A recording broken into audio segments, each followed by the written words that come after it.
I've spent the last 25 years testing every stress management technique that gets recommended to CEOs and senior executives, from meditation apps to executive retreats to therapy, breathwork, cold plunges, biohacking protocols, you name it, all of it. And I can tell you straight up, 95% of what's being sold to high-performing leaders is complete BS. Not because these methods don't work in general, but because they weren't designed for the unique psychological pressure cooker that is C-suite leadership. And how do I know this? Because I've spent over a decade working exclusively with CEOs, CFOs, and founders running $10 million plus companies who came to me after every conventional stress management approach failed them. I've guided senior executives through crisis, burnout, divorce, and leadership conflicts. And what I've discovered is that the stress you're experiencing isn't what you think it is. So as someone who's been in the trenches with over 1,000 senior leaders, chronic stress management for executives isn't a surface level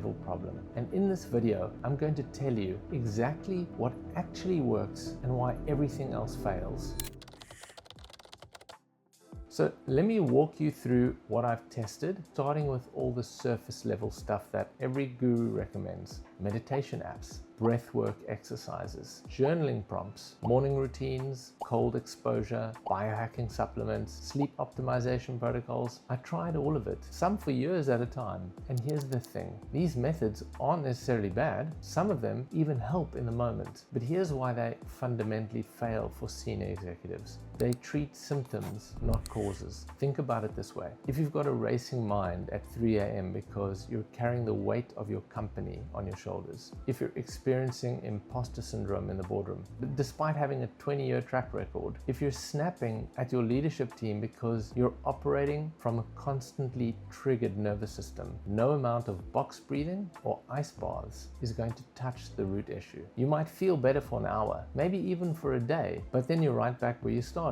And here's the core insight that changed everything for me. Your stress isn't situational, it's structural. What's happening is that unconscious patterns formed in your childhood, beliefs like I'm not enough unless I achieve something, or my value comes from what I produce, are running your entire nervous system now in real time. And until you address this at the depth psychological level, you're just managing symptoms. You're putting band-aids on bullet wounds. Now eventually, I moved beyond surface tactics and started exploring what most high performers try next. Professional help, executive coaching, cognitive behavioral therapy, performance coaching, leadership development programs. I explored all these approaches, both personally and through the hundreds of executives I've worked with over the years. And what I discovered is that these work significantly better than surface tactics, but they still miss something critical. There's a gap that almost nobody in the industry is addressing. Here's what I mean. Most executive coaches focus exclusively on business strategy and leadership skills. They'll help you optimize your calendar, improve your delegation, sharpen your communication. All useful stuff, but none of it touches the deeper patterns. On the flip side, most therapists focus on past trauma without connecting it to your present leadership challenges. You might spend months processing your childhood, but then you walk into a high-stakes boardroom meeting, nothing's actually different. What neither approach addresses is the intersection of psychology, spirituality, and leadership, which is where the actual transformation happens. So when you're a CEO dealing with the inherent loneliness of senior leadership, when you're questioning the purpose of all this success and feeling that success emptiness disconnect, when you've achieved everything you wanted externally, but still feel unfulfilled internally, you don't need better delegation frameworks or childhood talk therapy in isolation. You need something that bridges these worlds together. By the way, if you want help implementing the approach I'm about to share with you, click the first link in the description to book a call with us. We'll discuss your specific situation and see if this integrative approach is right for you. What actually works, the integration model. After 2 decades of testing everything, here's what I found actually creates lasting transformation for senior executives. An integrative approach that combines 3 distinct disciplines into one cohesive methodology. The first, Jungian depth psychology. This is the work of surfacing and integrating the shadow aspects of the personality, the parts you've been avoiding, suppressing, or pretending don't exist, that are actively sabotaging your leadership effectiveness. Most executives have spent decades building an armor of competence while completely ignoring the wounded parts underneath. This work brings those parts into the light so they stop running the show from the shadows. The second, transpersonal psychology. This addresses the spiritual and existential questions that inevitably surface after you've made it. The questions that keep you up at 3 a.m., wondering if all of this actually matters, if there's something more, if you've been climbing the wrong mountain this whole time.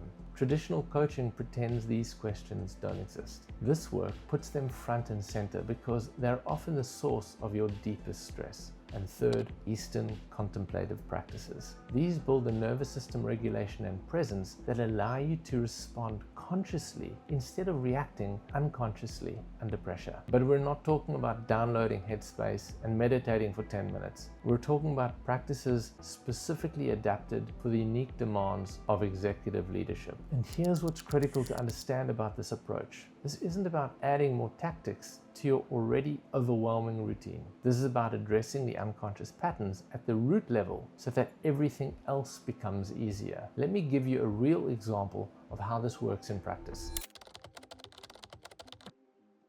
I worked with a CEO, let's call him Michael, who came to me after trying literally everything else. He'd done the meditation apps, worked with 3 different therapists, even took a 3-month sabbatical where he traveled to Southeast Asia doing silent retreats. Nothing worked. Came back, and within 2 weeks, he was right back to the chronic stress and sleep issues that were affecting not just his leadership, but his marriage and his health. Within our first 3 sessions, using the integrative approach, we uncovered an unconscious belief he'd been carrying since childhood. I'm only valuable when I'm producing.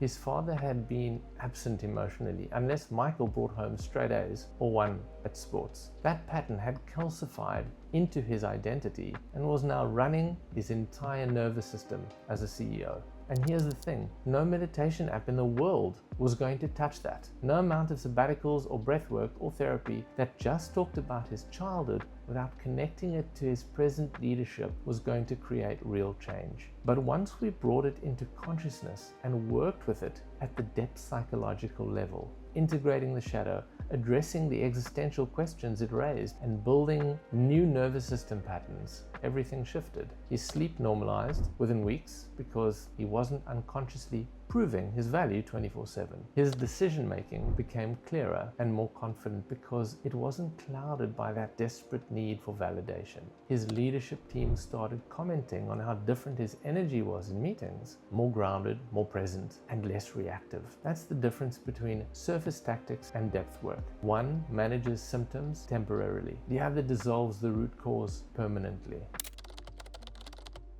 When you work at this depth consistently, you start experiencing 3 fundamental shifts that compound over time. The first is inner peace. It's an unshakable calm. And I don't mean some Zen monk bullshit where you're floating above reality. I mean you're no longer at war with yourself. The racing mind that's been your constant companion for decades actually quietens down. The anxiety that used to spike before every major decision dissolves. You can finally be fully present with your team, your family, your life, instead of constantly spinning in mental loops about what could go wrong. Authentic power. You develop indestructible confidence that doesn't depend on external validation anymore. Not arrogance, not ego, actual groundedness. You can walk into any room, any negotiation, any crisis, and you're not performing or proving or protecting. You're just present with what is. You lead from a grounded place rather than fear or the need to control everything. And the third is liberated fulfillment. This is where you reconnect with purpose beyond achievement. Work becomes meaningful again. Not just a mountain you have to climb to prove something. You're no longer driven by the tyrannies of shoulds and have-tos. You're aligned with what actually matters to you. You make decisions from wisdom rather than compulsion. And look, these aren't abstract concepts or a nice sounding philosophy. These are measurable shifts that your team will notice in how you show up to meetings. Your family will notice in how you're present at dinner. Your board will notice in the quality of your strategic thinking. This is real, observable transformation.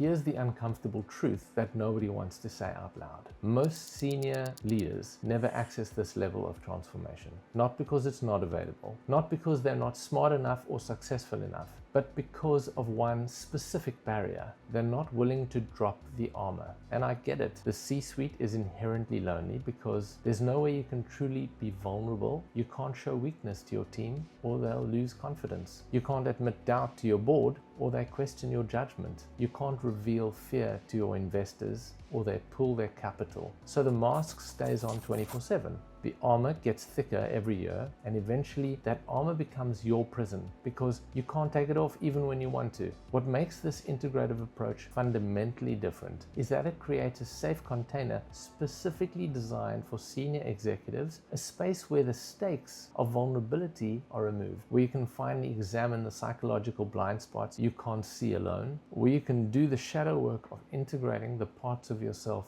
you've been avoiding, where you can sit with discomfort as a pathway to growth instead of something to fix or manage or power through. This is transformational inner work that goes beyond surface strategies. And honestly, it's the only thing I've seen in 25 years that creates lasting change. Not just temporary relief, but fundamental transformation of who you are as a leader and as a human being. So no, stress management for CEOs has nothing to do with meditation apps or morning routines or executive retreats. The real solution is depth work that integrates psychology, spirituality, and leadership. Work that addresses the unconscious patterns running your nervous system and your leadership from the shadows. That's why I want you to click the video on the screen right now to watch my full self-mastery course for CEOs. You'll learn exactly how to move from chronic stress to inner peace, from reactive leadership to authentic power, and from that success emptiness disconnect to liberated fulfillment. So click that video, check it out. Thanks for watching. Subscribe for more videos on leadership from the inside out, and I'll see you in the next one.